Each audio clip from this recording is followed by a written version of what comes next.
षडज गीता। षडज गीता महाभारत के शांति पर्व में विद्यमान है। इस गीता का मुख्य प्रतिपाद्य विषय पुरुषार्थ चतुष्टय अर्थात धर्म, अर्थ, काम एवं मोक्ष की तुलनात्मक विवेचना करके उसमें श्रेष्ठतम का अनुसंधान करना है। धर्मराज युधिष्ठिर ने पूर्व पक्ष के रूप में अपने चारों भाइयों तथा विदुर जी से उनका मत जानकर फिर उत्तर पक्ष के रूप में अपना मत बताया है। फलतः इस छोटी सी गीता में जीवन के सभी पक्षों से संबंध तर्कों का विश्लेषण भी है और निष्कर्ष स्वरूप मोक्ष प्राप्ति का गुड़ उपाय ज्ञान भी बताया गया है। पांचों पांडव और छठे महात्मा विदुर के विचार ग्रथित होने से इसे षडज गीता कहा गया है। इसी षडज गीता को चलिए श्रवण करते हैं। वैशंपायन जी कहते हैं, हे जन्मेजय, यह कहकर जब भीष्म जी चुप हो गए तब राजा युधिष्ठिर ने घर जाकर अपने चारों भाइयों और पांचवें विदुर जी से प्रश्न किया। लोगों की प्रवृत्ति प्रायः धर्म, अर्थ और काम की ओर होती है। इन तीनों में कौन सबसे श्रेष्ठ, कौन मध्यम और कौन लघु है? इन तीनों पर विजय पाने के लिए विशेषतः किसमें मन लगाना चाहिए? आप सब लोग हर्ष और उत्साह के साथ इस प्रश्न का यथावत रूप से उत्तर दें और वही बात कहें जिस पर आपकी पूरी आस्था है। तब अर्थ की गति और तत्व को जानने वाले प्रतिभाशाली विदुर जी ने धर्म शास्त्र का समन करके सबसे पहले कहना आरंभ किया। विदुर जी बोले, राजन, बहुत से शास्त्रों का अनुशीलन, तपस्या, त्याग, श्रद्धा, यज्ञ कर्म, क्षमा, भाव शुद्धि, दया, सत्य और संयम, ये सब आत्मा की संपत्ति है। युधिष्ठिर, तुम इन्हीं को प्राप्त करो। इनकी ओर से तुम्हारा मन विचलित नहीं होना चाहिए। धर्म और अर्थ की जड़ यही है। मेरे मत में यही परम पद है। धर्म से ही ऋषियों ने संसार समुद्र को पार किया है। धर्म पर ही संपूर्ण लोक टिके हुए हैं। धर्म से ही देवताओं की उन्नति हुई है और धर्म में ही अर्थ की भी स्थिति है। राजन, धर्म ही श्रेष्ठ गुण है। अर्थ को मध्यम बताया जाता है और काम सबकी अपेक्षा लघु है, ऐसा मनीषी पुरुष कहते हैं। अतः मन को वश में करके धर्म को ही अपना प्रधान ध्येय बनाना चाहिए और संपूर्ण प्राणियों के साथ वैसा ही बर्ताव करना चाहिए जैसा हम अपने लिए चाहते हैं। वैशंपायन जी कहते हैं, विदुर जी की बात समाप्त होने पर धर्म और अर्थ के तत्व को जानने वाले अर्थशास्त्र विशारद अर्जुन ने युधिष्ठिर की आज्ञा पाकर कहा। अर्जुन बोले, राजन, यह कर्म भूमि है। यहाँ जीविका के साधन भूत कर्मों की ही प्रशंसा होती है। खेती, व्यापार, गोपालन तथा भांति भांति के शिल्प, ये सब अर्थ प्राप्ति के साधन है। अर्थ ही समस्त कर्मों की मर्यादा के पालन में सहायक है। अर्थ के बिना धर्म और काम भी सिद्ध नहीं होते, ऐसा श्रुति का कथन है। धनवान मनुष्य धन के द्वारा उत्तम धर्म का पालन और अजितेंद्रिय पुरुषों के लिए दुर्लभ कामनाओं की प्राप्ति कर सकता है। श्रुति का कथन है, धर्म और काम अर्थ के ही दो अवयव हैं। अर्थ के सिद्धि से उन दोनों की भी सिद्धि हो जाएगी। जैसे सब प्राणी सदा ब्रह्मा जी की उपासना करते हैं, उसी प्रकार उत्तम जाति के मनुष्य भी सदा धनवान पुरुष की उपासना किया करते हैं। जटा और मृग चम धारण करने वाले जितेंद्रिय संयत चित्त शरीर में पंख धारण किए मुंडित मस्तक नैष्टिक ब्रह्मचारी भी अर्थ की अभिलाषा रखकर पृथक पृथक निवास करते हैं। सब प्रकार के संग्रह से रहित संकोचशील शांत गेरुआ वस्त्रधारी दाढ़ी मूछ बढ़ाए विद्वान पुरुष भी धन की अभिलाषा करते देखे गए हैं।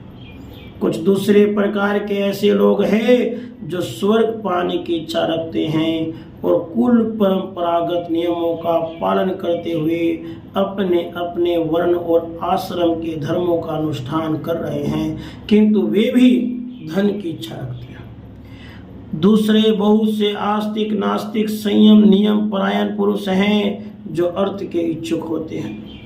अर्थ की प्रधानता को न जानना तमोमय अज्ञान है। अर्थ की प्रधानता अज्ञान प्रकाश में है। धनवान वही है जो अपने भृत्यों को उत्तम भोग और शत्रुओं को दंड देकर उनको वश में रखता है। बुद्धिमानों में श्रेष्ठ महाराज, मुझे तो यही मत ठीक जचता है। अब आप इन दोनों की बात सुनिए। इनकी वाणी कण तक आ गई है, अर्थात ये दोनों भाई बोलने के लिए उतावले हो रहे हैं।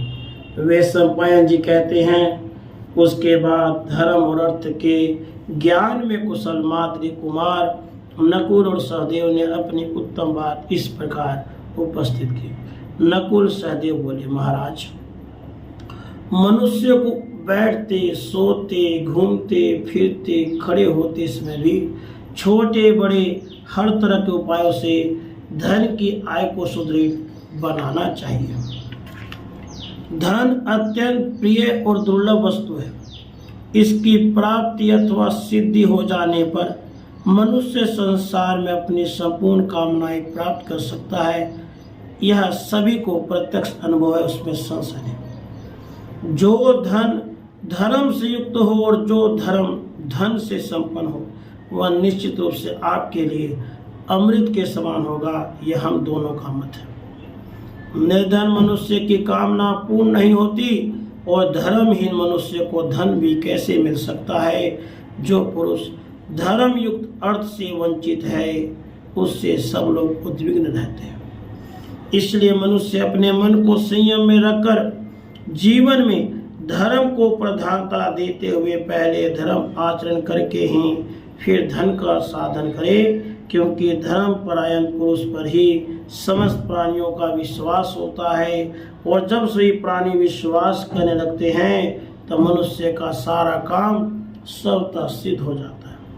अतः सबसे पहले धर्म का आचरण करें, फिर धर्म युक्त धन का संग्रह करें। इसके बाद दोनों की अनुकूलता रखते हुए काम का सेवन करें। इसी प्रकार त्रिवर्ग का संग्रह करने से मनुष्य सफल मनोरथ हो जाता है। वे सम्पायन जी कहते हैं, जन्मेजय, इतना कहकर नकुल और सहदेव चुप हो गए। तब भीमसेन ने इस प्रकार कहना आरंभ किया। भीमसेन बोले, धर्मराज, जिसके मन में कोई कामना नहीं है उसे न तो धन कमाने की इच्छा होती है और न धर्म करने की। कामनाहीन पुरुष तो काम भी नहीं चाहता, इसलिए त्रिवर्ग में काम ही सबसे बढ़कर है। किसी न किसी कामना से संयुक्त होकर ही ऋषि लोग तपस्या मन लगाते हैं, फल मूल और पत्ते चबाकर रहते हैं, वायु पीकर मन और इंद्रियों का संयम करते हैं।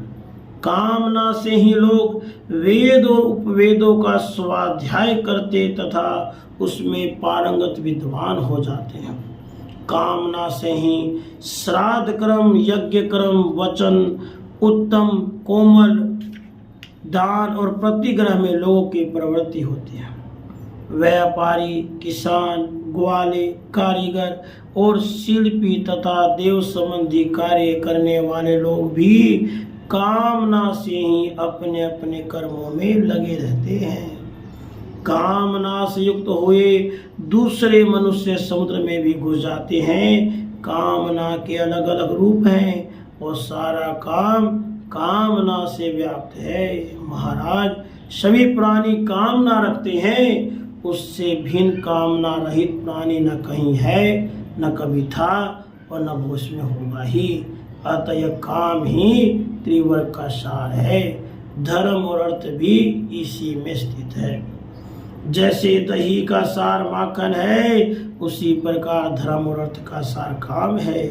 जैसे खली में श्रेष्ठ तेल है, तक्र में श्रेष्ठ घी है, वृक्ष के काश से श्रेष्ठ उसका फूल और मल है, फूल और फल है, उसी प्रकार धर्म और अर्थ दोनों में काम श्रेष्ठ है। जैसे फूल से उसका मधु तुल्य रस श्रेष्ठ है, उसी प्रकार धर्म और अर्थ से काम श्रेष्ठ है। काम धर्म और अर्थ का कारण है, तब वह धर्म और अर्थ रूप है। बिना किसी कामना से ब्राह्मण अच्छे अन्न का भी भोजन नहीं करते, और बिना कामना के कोई ब्राह्मणों को धन का दान नहीं करते। जगत के प्राणियों की जो नाना प्रकार की चेष्टा है, वह बिना कामना के नहीं होती। अतः त्रिवर्ग में काम का ही प्रथम एवं प्रधान स्थान है। अतः राजन, आप काम का अवलंबन करके सुंदर वेश वाली, आभूषणों से विभूषित, देखने में मनोहर एवं मदमत युवतियों के साथ विहार कीजिए। हम लोगों को इस जगत में काम को श्रेष्ठ मानना चाहिए। धर्मपुत्र, मैंने गहराई में बैठकर ऐसा निश्चय है, मेरे इस कथन में आपको कोई अन्यथा विचार नहीं करना चाहिए। मेरा ये वचन उत्तम, कोमल, श्रेष्ठ, तुच्छता रहित एवं सारभूत है। अतः श्रेष्ठ पुरुष भी इसे स्वीकार कर सकते हैं। मेरे विचार से धर्म, अर्थ और काम तीनों का एक साथ ही सेवन करना चाहिए। जो इनमें से एक का ही भक्त है, वह मनुष्य अधम है। जो दो के सेवन में निपुण है, उसे मध्यम श्रेणी का बताया गया है, और जो त्रिवर्ग में समान रूप से निरुक्त है, वह मनुष्य उत्तम है। बुद्धिमान, सुहृद, चंदन सार से चर्चित, विचित्र मालाओं और आभूषणों से विभूषित भीमसेन उन वीर बंधुओं से संक्षेप और विस्तार पूर्वोक्त वचन कहकर चुप हो गए। जिन्होंने महात्माओं के मुख से धर्म का उपदेश सुना है, उन धर्मात्माओं में से धर्मराज युधिष्ठिर ने 2 घड़ी तक पूर्व वक्ताओं के वचनों पर भली भांति विचार करके मुस्कुराते हुए यह बात कही। युधिष्ठिर बोले, बंधुओं, इसमें संदेह नहीं कि आप लोग धर्म शास्त्र के सिद्धांतों पर विचार करके एक निश्चय पे पहुंच चुके हो। आप लोगों को परमाणु का भी ज्ञान प्राप्त है। मैं सबके विचार जानना चाहता था, इसलिए मेरे सामने यहाँ आप लोगों ने जो अपना अपना निश्चित सिद्धांत बताया, वह सब मैंने ध्यान से सुना। अब मैं जो कुछ कह रहा हूँ, मेरी उस बात को भी अनन्यचित होकर अवश्य सुनिए। जो न पाप में लगा हो, न पुण्य में, न तो अर्थ उपार्जन में तत्पर ही हो, न धर्म में न काम में, वह सब प्रकार के दोषों से रहित मनुष्य दुख और सुख को देने वाली सिद्धियों से सदा के लिए मुक्त हो जाता है।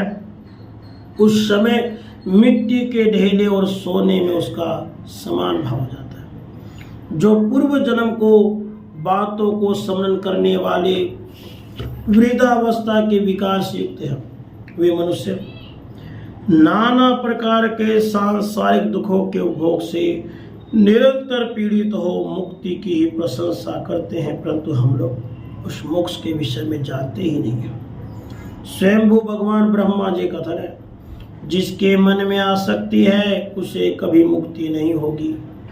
आसक्ति शून्य ज्ञानी मनुष्य ही मोक्ष को प्राप्त होते हैं। अतः मुमुक्षु पुरुष को चाहिए कि वह किसी का प्रिय अथवा प्रिय न करे। इस प्रकार विचार करना ही मोक्ष का प्रधान उपाय है, स्वेच्छाचार नहीं। विधाता ने मुझे जिस कार्य में लगा दिया है, मैं उसे ही करता हूँ। विधाता सही प्राणियों को विविध कर्मों के लिए प्रेरित करता है। अतः आप सब लोगों को ज्ञात होना चाहिए, विधाता ही प्रबल है। मनुष्य कर्म द्वारा अप्राप्य अर्थ प्राप्त नहीं पा सकता, जो होनहार है वही होता है। इस बात को तुम सब लोग जान लो। मनुष्य त्रिवर्ग से रहित होने पर भी आवश्यक पदार्थ को प्राप्त कर लेता है। अतः मोक्ष प्राप्ति का गुण उपाय ज्ञान ही जगत का वास्तविक कल्याण करने वाला है। वैशंपायन जी कहते हैं, जन्मेजय, राजा युधिष्ठिर की कही हुई बात बड़ी उत्तम, युक्ति युक्त और मन में बैठने वाली हुई। उसे पूर्ण रूप से समझकर वे सब भाई बड़े प्रश्न हो हर्षनाद करने लगे। उन सब ने कुरुकुल के प्रमुख वीर युधिष्ठिर को अंजलि बांधकर प्रणाम किया। जन्मेजय, युधिष्ठिर की उस वाणी में किसी प्रकार का दोष नहीं था। वह अत्यंत सुंदर स्वर और व्यंजन के सन्निवेश से भूषित तथा मन के अनुरूप थी। उसे सुनकर स्वयं समस्त राजाओं ने युधिष्ठिर की भूरी भूरी प्रशंसा की। इति श्री महाभारते शांति पर्वणि आपधम पर्वणि षड्ज गीता संपूर्ण। राधे कृष्ण, राधे कृष्ण।